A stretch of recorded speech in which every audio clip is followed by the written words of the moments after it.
Hello. We are continuing our countdown of all of the Office episodes ranked. This time I am starting going from 115 to 106. So let's get into it. Number 115, season 3, episode 6, Diwali. Michael encourages the entire Scranton branch to support Kelly and attend a local celebration of Diwali, the Hindu festival of lights. Andy convinces Jim to turn a late night of work into a drinking game. So this is basically all about Diwali.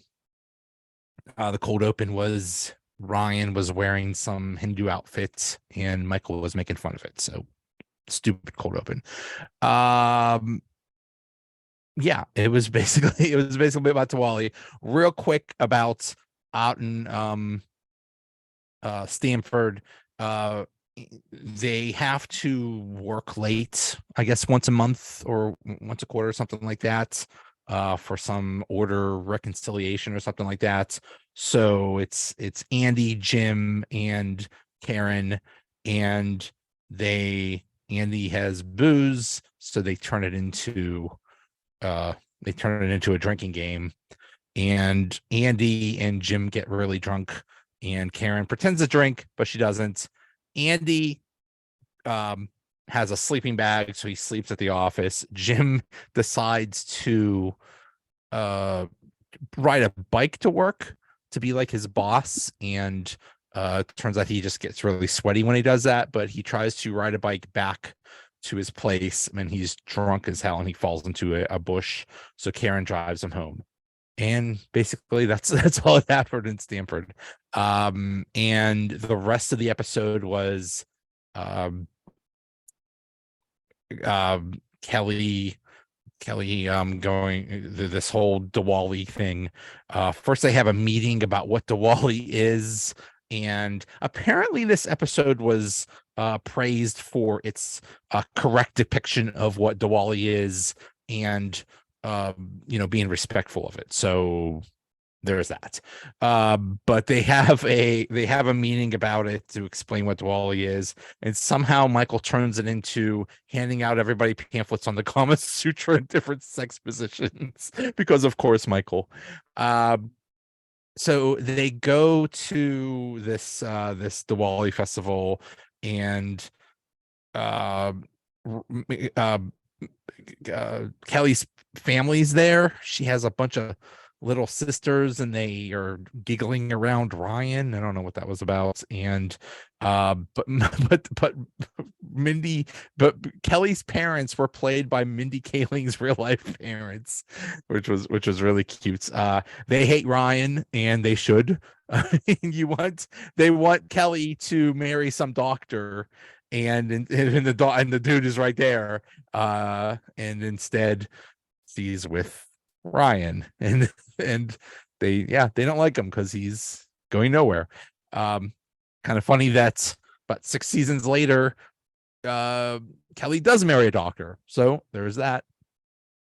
Also Michael he's going out with Carol, and who is actually his real life wife, Nancy. So that's funny. He proposes in front of the whole group. He wants, they've only been dating a few dates, but he wants to get married, and she's like, no. There was a whole thing with Pam, and she goes, but I don't know what she was expecting, something, and I don't know. And then Roy shows up for a minute and then turns around, and I don't know. And Angela was freaking out because she was guarding the shoes. She thought that the shoes would be stolen. She basically hates, because she hates the whole religion thing. But Michael sings, but at the end, Michael sings to the tune of Adam Sandler's Hanukkah song. He sings a Diwali song, and it's It's amazing. The goddess of destruction, Kali, stop to celebrate Diwali. Don't invite any zombies to celebrate the celebration of Diwali. How long came Polly to have some fun at Diwali? If you're Indian and you want to have a party, have a happy, happy, happy, happy Diwali. Love it. Perfect. Number 114, episode 5, Crime Aid. Michael and Holly get an early start on date night and have sex in the office. They forget to lock the door and leave to come home to work the next morning and find out the office has been robbed. Feeling guilty, they organize an auction to recoup the losses. That's basically it. The cold open is, at this point, Pam is in New York with her art school thing, so she needs a job, and she works part-time at Dunder Mifflin, New York, and now Michael can bother her all the time. Okay, whatever.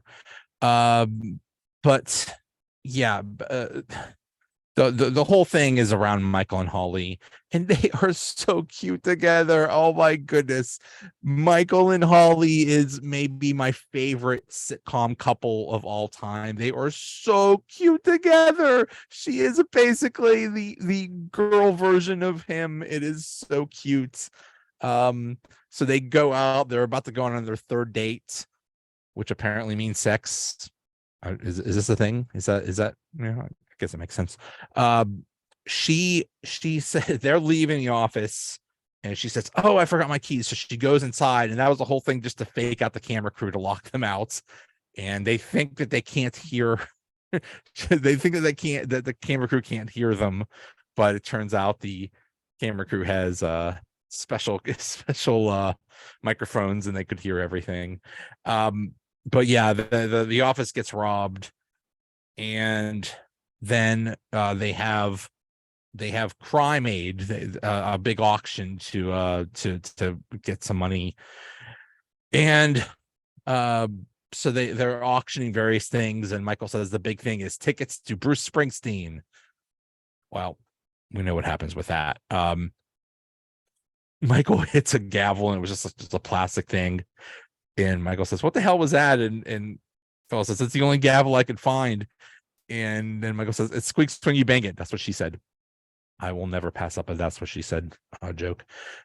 Also, another thing is Andy and Angela set a date for their wedding, and Dwight is really sad about this, and he asks Phyllis for help, and Phyllis says, "Give her an ultimatum," and he says to her, "If you don't," because apparently he's been fooling around with Angela the whole time while she's engaged to Andy, and Dwight says, "If you don't break up with him, you're going to miss out on," he points to his crotch, and so she says, so Angela decides to stay with Andy, and Dwight is really sad, and then he yells at Phyllis, and he realizes, like, oh, what she did wrong was, all she did was try to help me, which, then he feels bad about. Jim and the warehouse guys, they find an excuse to get out of that whole auction thing, so they're hanging out at a bar, and Roy is there, and it's the first time he's seen Roy since Roy attacked him.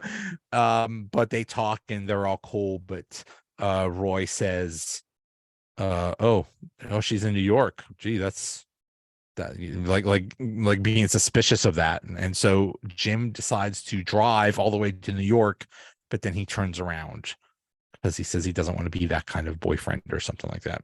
Okay, whatever. So the Springsteen tickets thing turned out to be Michael just lying. Everybody's pretty upset about that, but Phyllis, at her prize, she gives out a hug, and Phyllis's husband and Dwight get into a bidding war over a hug, and at the end, Michael and Holly are kissing, and David Wall sees that, and he says, "No, I didn't know that they were dating." So it's like, uh-oh, dum dum dum. Number 113, season 6, episode 16, Manager and the Salesman. The office is eager to welcome Sabre CEO Joe Bennett to Scranton and are dazzled by her southern ways. When she finds out there are 2 branch managers, she says either Michael or Jim must go back to being a salesman. And Andy's Valentine's Day planned for Aaron backfires. The cold open was something about Michael canceling a reservation to Vancouver. I don't. That was really dumb. That was really bad. Andy wants to tell Aaron how he feels. So instead of sending a Valentine's card to him, he sent one to everyone. But really, there was a heartfelt message for him, but it got mixed up with Kelly. So Kelly gets this the wonderful card, and now Kelly thinks that Andy has feelings for her, and poor Aaron he feels bad. So that's why Andy's plan backfired. And then the whole rest of the episode was Jim first wanted to be manager, and Michael did, but then when Pam tells Jim that he would make a lot more money as a salesman, he goes back to he wants to be back the salesman, but Michael insists on being the salesman. He's a salesman for a little bit, and he can't stand everybody, especially Phyllis's gas. And so now he wants to be back to being manager, and then Jim is a salesman. So yeah. And Dwight and Ryan plot to quote unquote destroy Jim. Okay. That was dumb. That was just silly. Number 112, season 4, episode 10, the chair model. When the building renovates, Thunder Mifflin employees have to park in a satellite parking lot, and not everybody's happy about the walk. And Michael is lonely after his breakup with Jan and tells everybody to find him a date. Yeah, there's construction, and so people have to walk a little bit more, and Kevin is really upset about it. Okay, because he has to walk a little bit. Oh well. Creed says Pam wants Michael's chair, and so Creed says, when Pam gets Michael's old chair, I get Pam's old chair. Then I'll have 2 chairs, one to go. Just classic Creed. Gotta love it. Michael tells everybody to give him a list of women that he could date. Kevin gives him the number to Wendy's, and he calls Wendy's in order. That's really good. That was a really good one from Kevin. Michael says the thing that this is another one of those quotes that you always see all the time. He says, "No question about it, I am ready to get hurt again." See that all the time. Apparently, so Kevin and Andy tell Michael about this whole parking lot thing, and Michael says, "I don't care. You handle this. I don't care." So Kevin and Andy call the 5 families of the office building. I love that. What was the guy? One guy was called Cool Guy Paul or something like that. So they have a meeting, and they finally say, yeah, whatever. And one guy says, this could have been an email, which I love. You see that all the time. There is the one interesting thing from Kevin. It's kind of sad. He's saying, things have been rough lately, but it's just nice to win one. So that was cute. Pam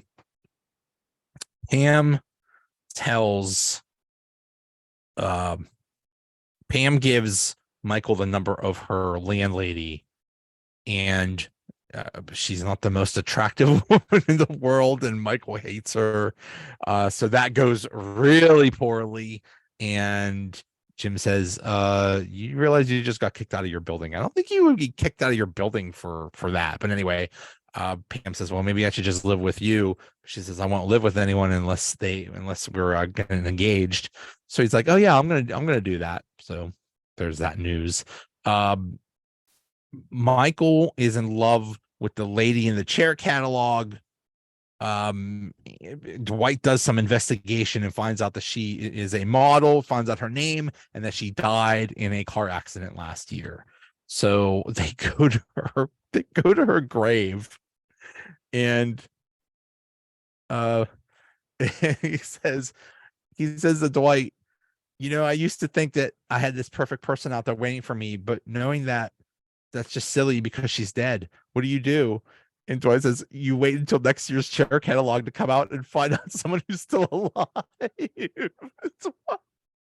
Come on, man. At the end, Michael sings this song. So, bye, bye, Miss Chair Model Lady. I dreamt that we were married and you treated me nice. We had lots of kids drinking whiskey and rye.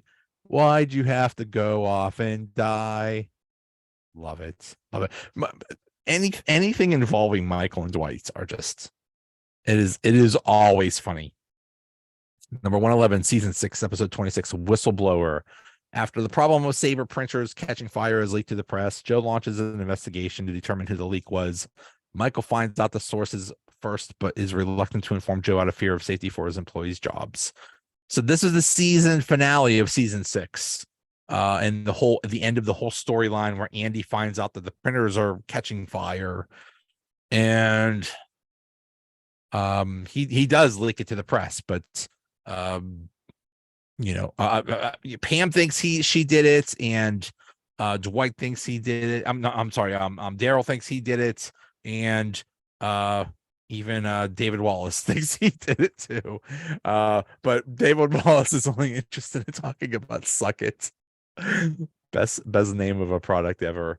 But before this episode, Michael talked to the press about the thing about the printer issue, and he was the number 2 most watched clip on this news website. So he tells everybody, go watch my clip, and so to get the numbers up. Okay, whatever. Dwight talks to Joe and tells her that he's making all kinds of crazy money, and that he does such a good job of sales. And Joe says, "Well, you're a dummy if you don't turn that money into and buy property." So Dwight gets the idea to buy the office building. Why is Dwight such a good salesman? What like, if you were to buy paper, would you buy it from Dwight? I don't understand the appeal of Dwight as a salesman. Somebody explain this to me. Yeah, I don't get it. I'm sorry. I don't get it. What is so like I don't know. I mean, he's really driven and dedicated, but I don't know. I get the appeal of Jim because he's cool.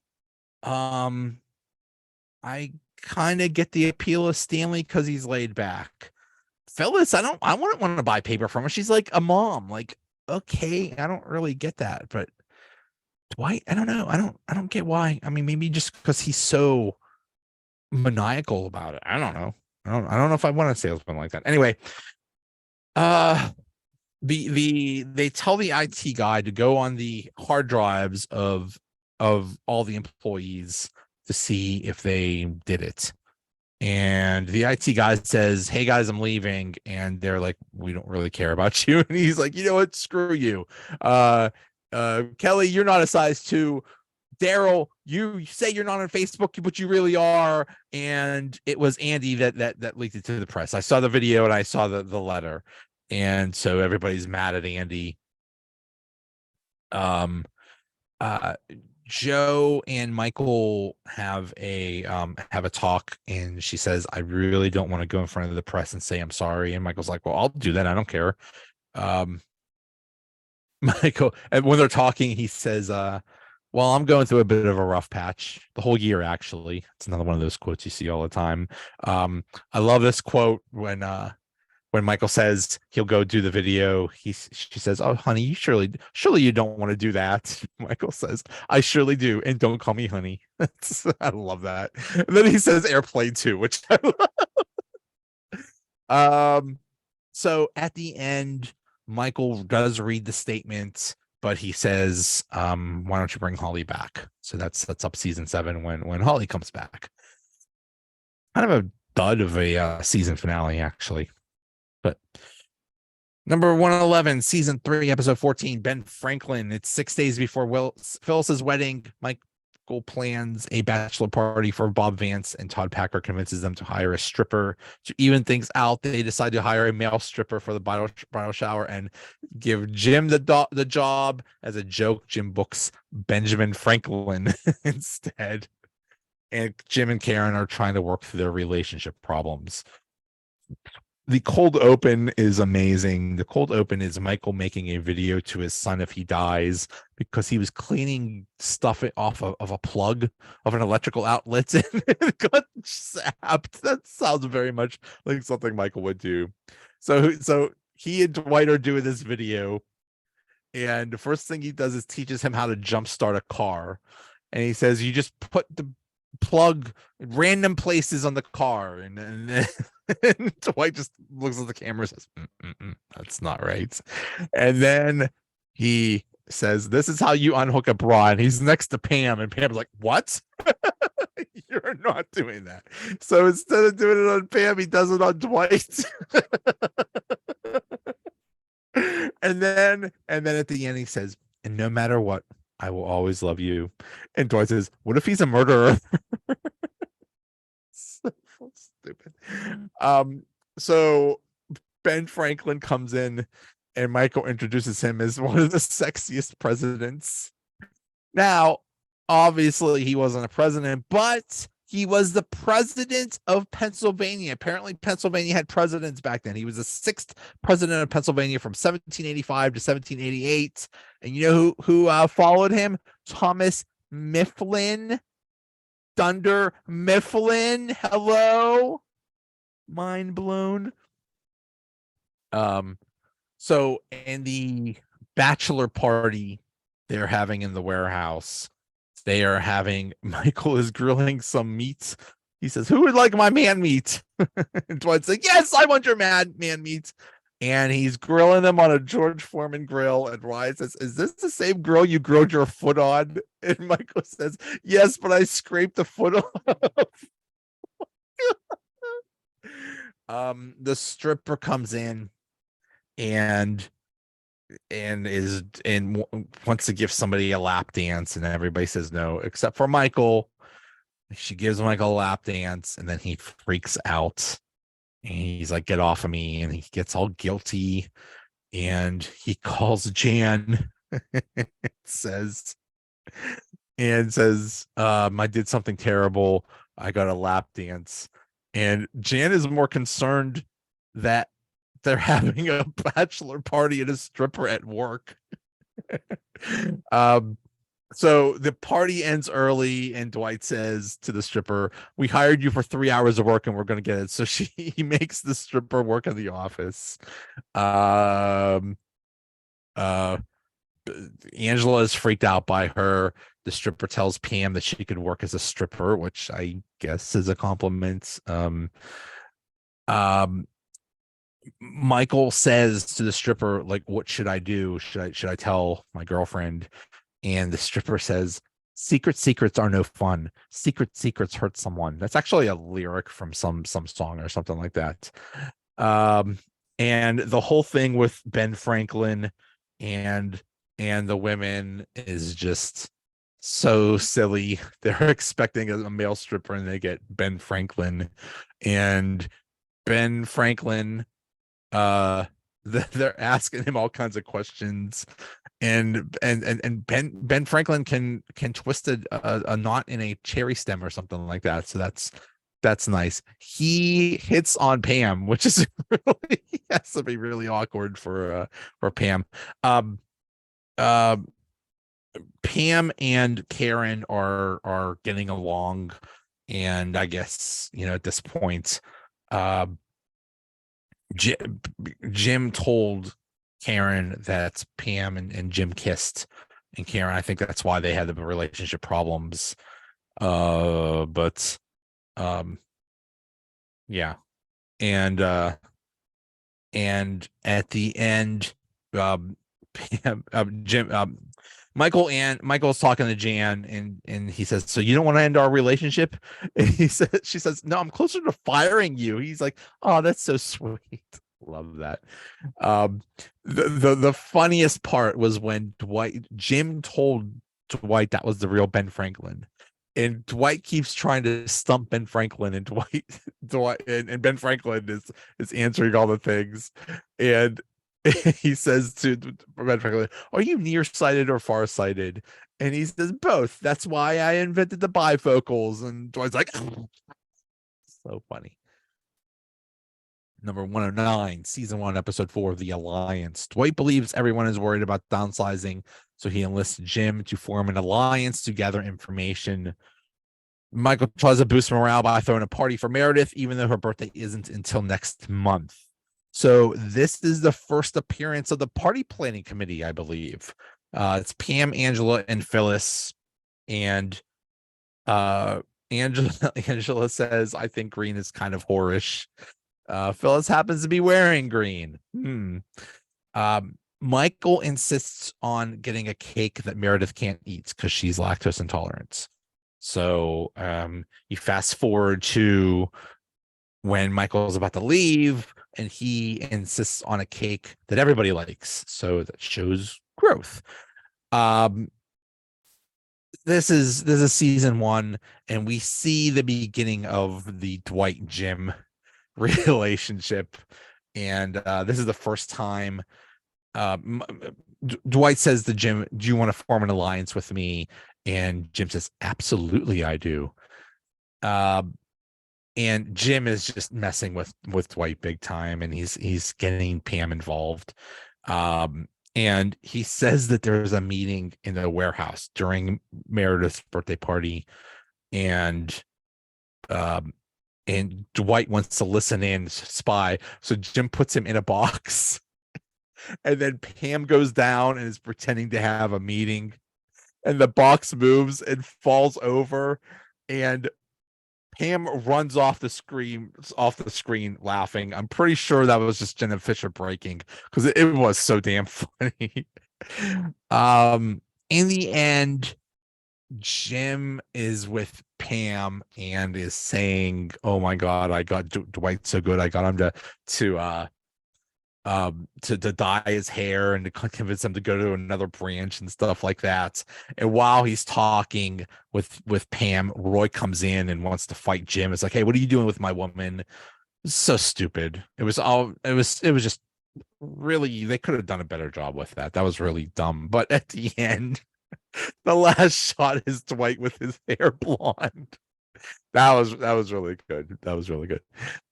Number 108, season 5, episode 6, employee transfer. Holly is transferred back to New Hampshire after corporate discovers that she and Michael are dating. Dwight tries to apply to Cornell to get under Andy's skin, and Jim's brothers and Pam decide to play a trick on Jim when they meet for lunch. The cold open is, it's Halloween, and Dwight, Creed, and Kevin all dress as the Joker. And Pam is in New York, and apparently in New York they don't dress up for Halloween. So she dressed up as Charlie Chaplin, and she says she can't take it off, and she can't take off the hat because if she takes off the hat, she looks like Hitler. So great. Ryan dressed like Gordon Gekko. And Kelly says, "You mean like the insurance commercial?" Love that. I love that. So, but the main thing is David Wallace found out that Michael and Holly are dating, and so he transfers her to New Hampshire. And I thought, oh wow, that's really mean. But really, Michael is the regional manager and she's HR. You cannot have them together. David Wallace is completely justified in having her move. So they're like, "Okay, this is fine. We'll just have a long distance relationship. It's an 8-hour drive, and we'll just meet in the middle." And during the drive, and so Michael and Daryl are helping her move, and they realize during the trip that this is not going to work, and so they break up. It's really sad. Michael says, Holly thinks this relationship is over. Well, you know what? I'm not going to give up on that easy. I'm going to make this way harder than it needs to be. Another quote we see all the time. The whole thing with Jim's brothers and Pam, that was really dumb. She meets with them beforehand and they're deciding on how to prank Jim. And they say, and Jim's brothers decide, let's really insult Pam about her art career, and they're just ripping on her the whole time, and then at the end they're like, haha, funny. Like, it wasn't funny, it was actually pretty mean. And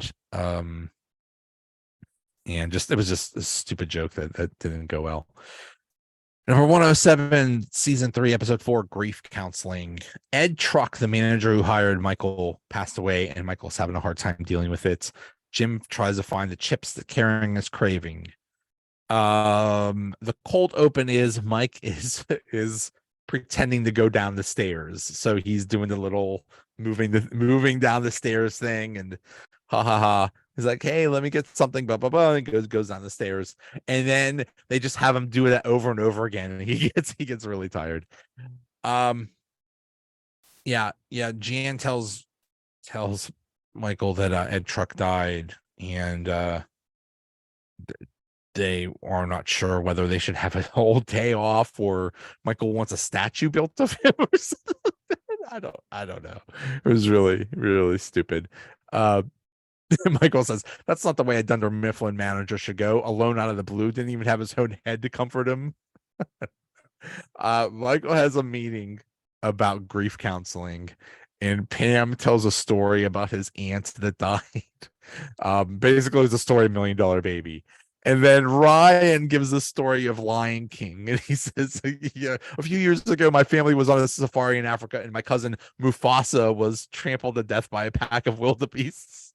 And we all took it really hard, all of us in the audience of what happened.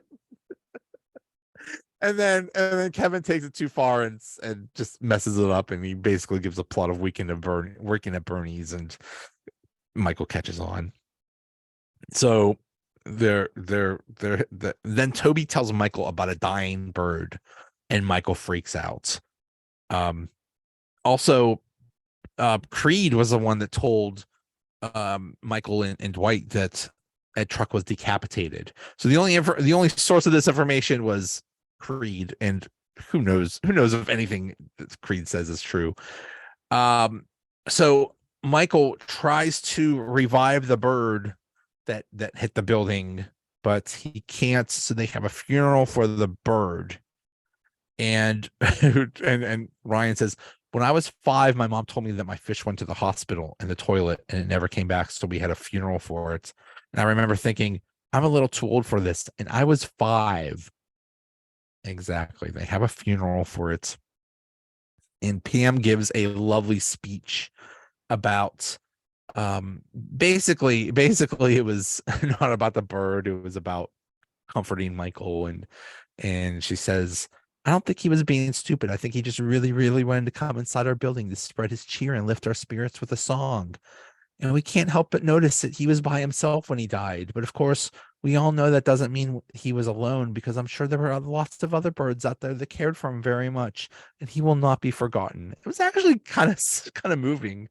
And she sings On the Wings of Love with Dwight playing on the song on the recorder. So really, really cute. Oh yeah, and the whole thing about in Stanford, Jim is Karen gets yelled at, and the boss says for Jim to watch over her or some stupid thing like that. And Karen can't find the chips, so Jim goes on this investigation for finding the chips that she wanted. The whole Stanford thing was just really stupid. It just took Jim away from the office.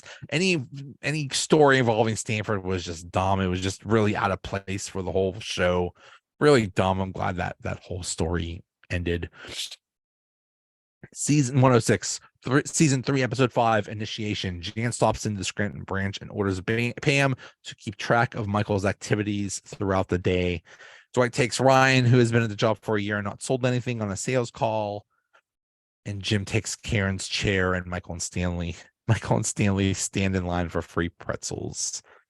The cold open was Dwight trying to stump Ryan, and he says things like, "I have two coins totaling 15 cents, and one of them is not a nickel."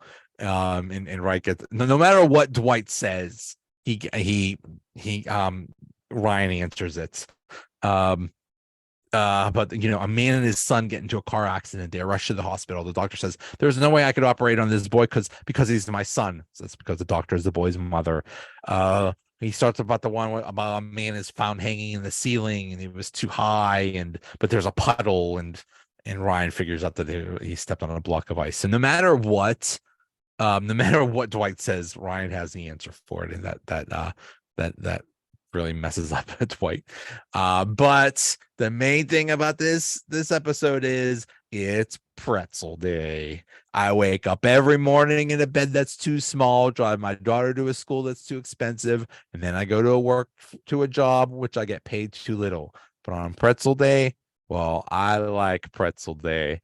And Michael, and this is the only time you see Michael and Stanley team up. They're actually friends today. They're in this long line for pretzel day, and Phyllis tries to cut the line because she's with Bob Vance, and they tell her, back of the line, and Vance is yelling at them. It's like, I don't care. It's pretzel day. And so the only time we see Michael and Stanley actually team up.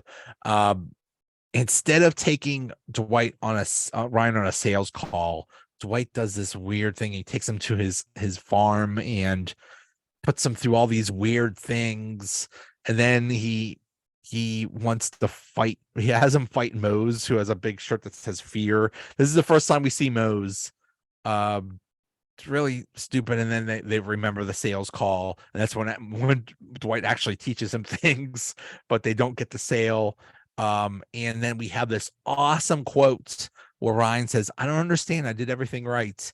And Dwight says, "Not everything's a lesson, Ryan. Sometimes you just fail." And then they throw eggs at the building. What did Jim do? Oh yeah, Jim took Karen's chair. Who cares? It was really dumb. But at the end of the episode, Pam stayed over because, oh yeah, Jan told Pam to keep track of everything Michael did, and Pam is really trying to get Michael to do work.